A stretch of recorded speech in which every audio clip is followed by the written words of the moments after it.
Buongiorno, sono il dottor Apierto. In questo terzo modulo parleremo dei processi attentivi. In particolare andremo a vedere queste 4 domande. Che cos'è la concentrazione? Perché gli atleti perdono il loro focus durante le competizioni? Quali sono i principi alla base di una concentrazione efficace? E infine vedremo alcune tecniche pratiche per poter migliorare la nostra concentrazione.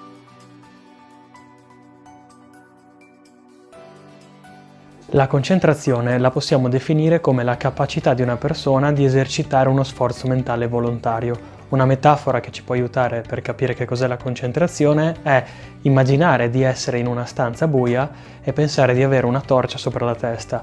La porzione della stanza che verrà illuminata dalla nostra torcia è la nostra concentrazione.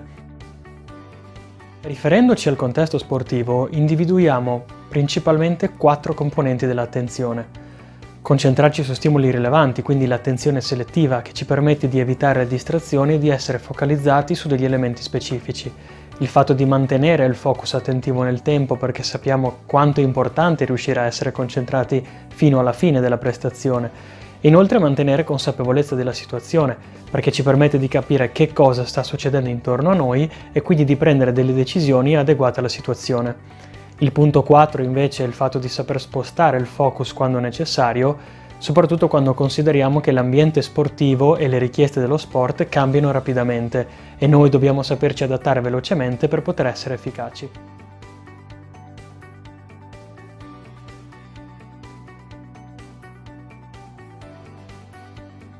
Domanda numero 2. Perché gli atleti perdono il focus dell'attenzione? Molto spesso si pensa che l'attenzione sia un processo di tutto o nulla, quindi o sono concentrato oppure non lo sono. In realtà l'attenzione non è mai persa, viene solo direzionata nel posto sbagliato. Quindi per capire perché gli atleti perdono il loro focus durante le competizioni è utile identificare quali sono le tipologie di focus attenzionale e che cos'è il focus attenzionale. Il focus attenzionale è la capacità di rimanere concentrati sull'azione senza essere distratti da ciò che accade intorno a noi. Ciò che è importante sapere è che esso ha 2 dimensioni, la larghezza da cui risulterà la componente ampio e stretto e la direzione che ci darà la componente interno e la componente esterno. Se mettiamo assieme la dimensione della larghezza e la dimensione della direzione del focus attenzionale, risulteranno 4 tipi di focus attenzionale. Il primo che andiamo a vedere è il focus attentivo ampio esterno. Questo tipo di focus viene utilizzato quando dobbiamo valutare una situazione, quindi quando dobbiamo essere attenti a diversi stimoli. Come vediamo nell'esempio sopra, il calciatore sta tenendo un tipo di focus ampio esterno perché deve valutare quali sono i suoi compagni di squadra nella posizione ideale e lui deve andare ad eseguire un cross. Per cui questa è una situazione ideale per avere un focus attentivo ampio ed esterno. Il secondo tipo di focus attentivo che andiamo a vedere è il tipo stretto esterno. Questo tipo di focus viene utilizzato quando dobbiamo tenere sotto controllo 1 o 2 stimoli esterni. Come vediamo nell'esempio, il giocatore di basket, anche per non essere distratto da quelli che sono dei fattori distraenti come può essere il rumore del pubblico o soltanto vedere il pubblico, si concentra esattamente su un punto specifico, che in questo caso potrebbe essere o la palla oppure il canestro.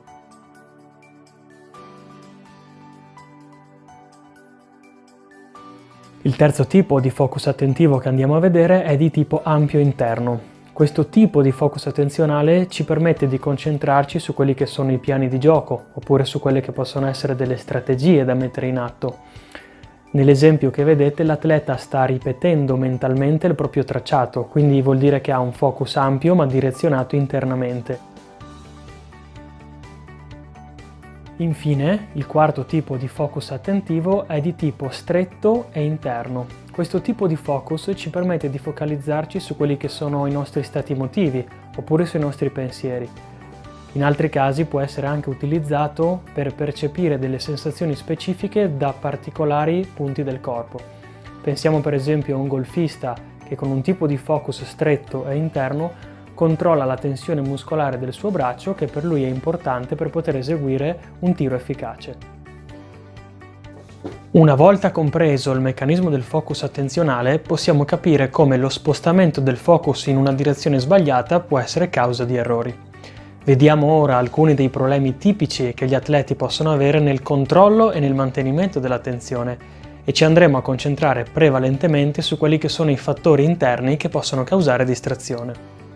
Un errore tipico è quello di pensare ad eventi passati. Questo succede spesso quando gli atleti non riescono a dimenticare ciò che è appena successo, soprattutto quando si tratta di un errore. In questo caso il focus quindi dell'attenzione rimarrà stretto e interno e quindi rimarrà focalizzato sulle nostre preoccupazioni e questo non ci permetterà di focalizzarci sul presente e quindi non è positivo per la performance. Stessa cosa accade per pensare agli eventi futuri. In questo caso ci concentreremo soprattutto su quello che sono gli esiti di questi eventi e anche qui il focus dell'attenzione sarà stretto e interno e questo ci porterà molto spesso a delle domande oppure a dei dubbi del tipo che cosa succederà se commetto un errore, che cosa succederà se sbaglio durante la competizione e si innescherà così un meccanismo che non sarà sicuramente positivo per la prestazione.